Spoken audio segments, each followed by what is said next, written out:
बीते कई दिनों से खबरों की सुर्खियों में बना तिरुपति प्रसादम विवाद अब सुप्रीम कोर्ट पहुंच चुका है। आज यानी कि 30 सितंबर को सुनवाई के दौरान सुप्रीम कोर्ट ने आंध्र प्रदेश सरकार से इस मुद्दे पर कई सवाल किए, जिनकी चर्चा अब जोरों पर है। कोर्ट ने पूछा कि जब ये स्पष्ट नहीं था कि तिरुमाला लड्डू बनाने में मिलावटी घी का इस्तेमाल किया गया था, तो प्रेस में जाने की क्या जरूरत थी। उसने सख्त टिप्पणी करते हुए कहा कि कम से कम हम ये उम्मीद करते हैं कि भगवान को राजनीति से दूर रखे।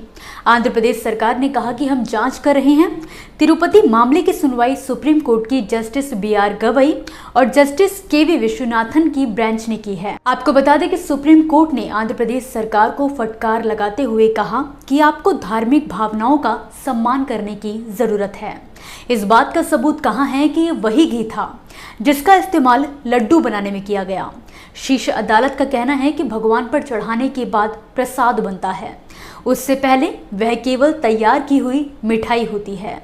ऐसे में भगवान भक्त का हवाला ना दिया जाए, उसको विवाद से दूर रखें। सुप्रीम कोर्ट ने आंध्र प्रदेश के मुख्यमंत्री के बयान पर सवाल उठाया। CM चंद्रबाबू नायडू के बयान से नाराज कोर्ट ने पूछा, जो रिपोर्ट सार्वजनिक हुई है वो जुलाई की है, लेकिन CM इसको लेकर बयान सितंबर में जाकर दे रहे हैं।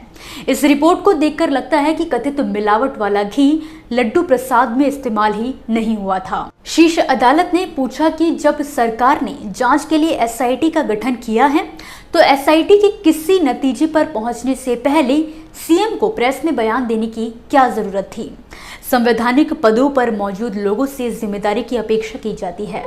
अगर आप जांच के नतीजे को लेकर आश्वस्त नहीं थे, तो आपने बयान कैसे दे दिया। अगर आप पहले ही बयान दे रहे हैं, तो फिर जांच का क्या मतलब है।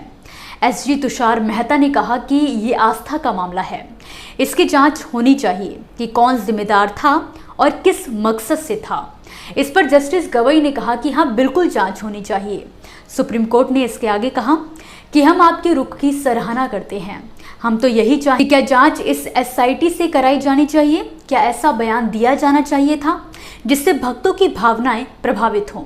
जब SIT का आदेश दिया गया तो प्रेस में जाने और सार्वजनिक बयान देने की क्या जरूरत थी? सुप्रीम कोर्ट ने कहा कि प्रथम दृष्टि में दिखाने के लिए कोई ठोस सबूत नहीं है कि उसी घी का उपयोग किया गया है और खरीदा गया।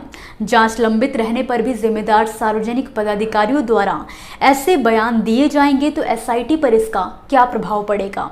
अगर शिकायतें थीं तो हर टैंकर से सैंपल लेने चाहिए थे। सुप्रीम कोर्ट ने कहा कि केंद्र को जवाब देना चाहिए कि किसकी जांच करनी चाहिए। इस पर मुकुल रोहतगी ने कहा कि किसी वरिष्ठ अधिकारी को जिम्मेदारी सौंपी जा सकती है। सुप्रीम कोर्ट ने केंद्र सरकार से कहा कि आप ये बताएं कि मौजूदा SIT से जांच कराई जाए या अन्य से जांच कराई जाए। अब कोर्ट मामले की अगली सुनवाई गुरुवार यानी कि 3 अक्टूबर को करेगी।